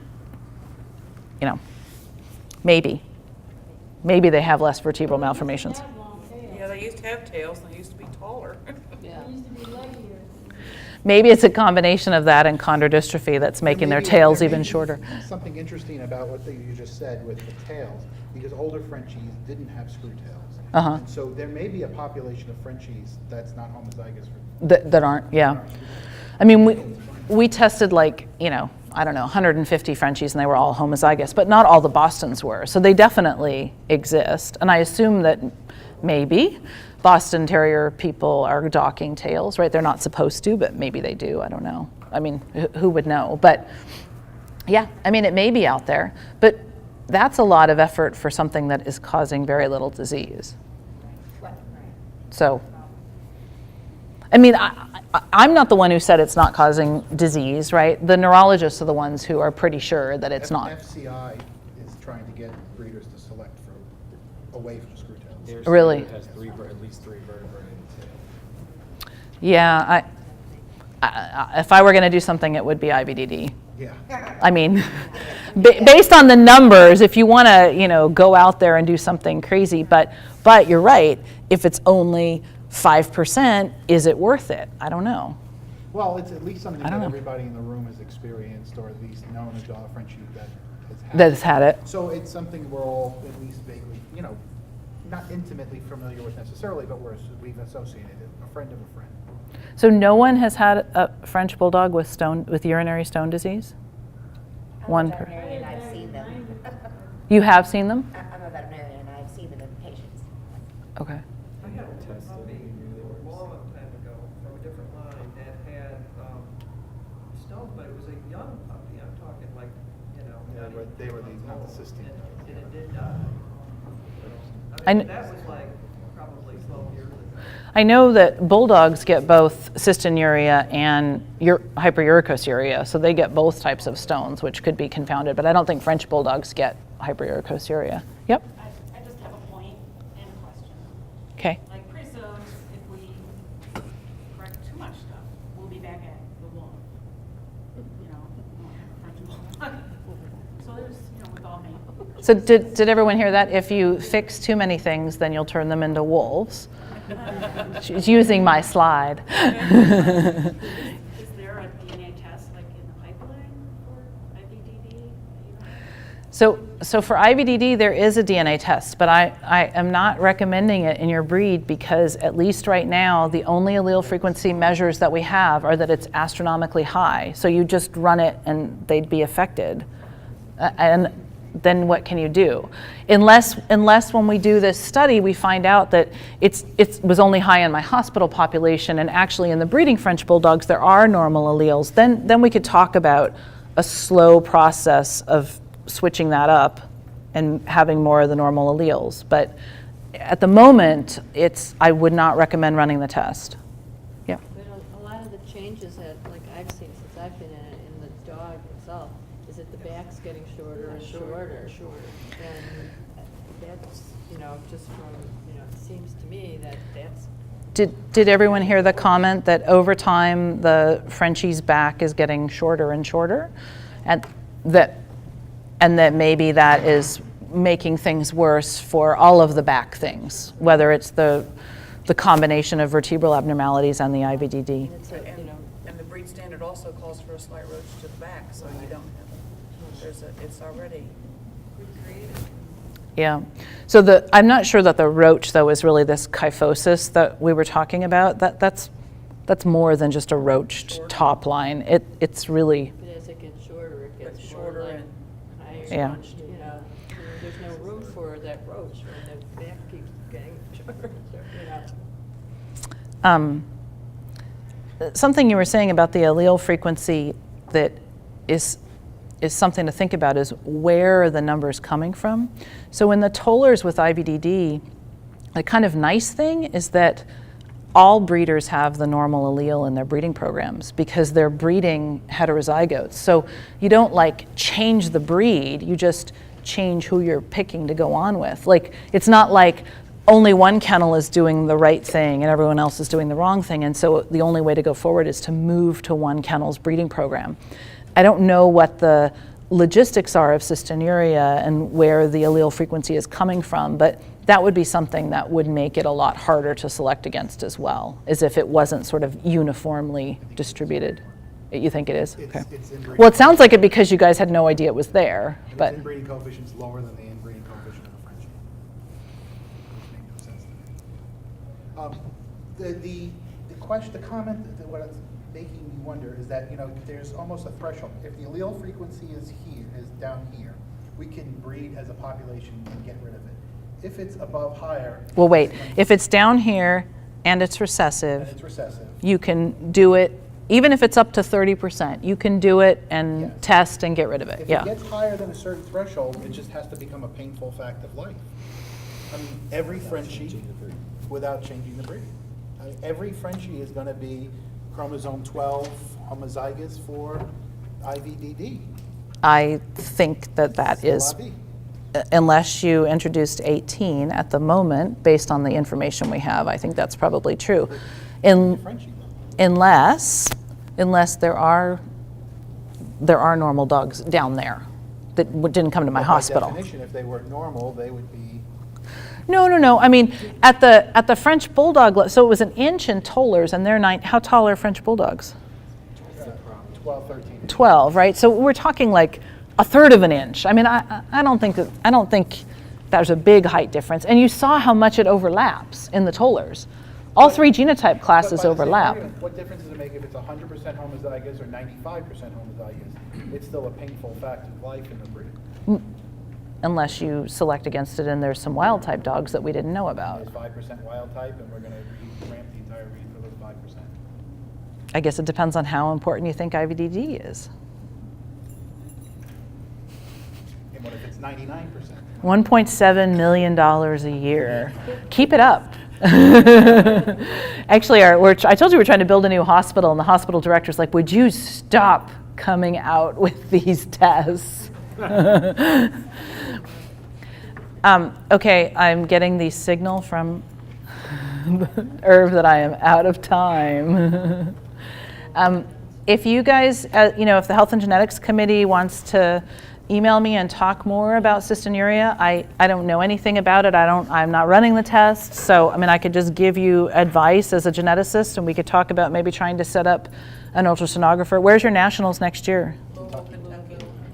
Yes, I know a really good ultrasonographer who lives in that area. Right at the airport. Okay. So maybe it's worth doing that. Or I bet that Dr. Henthorn would be happy to help and participate in that. Thank Okay. you very much. Thank you.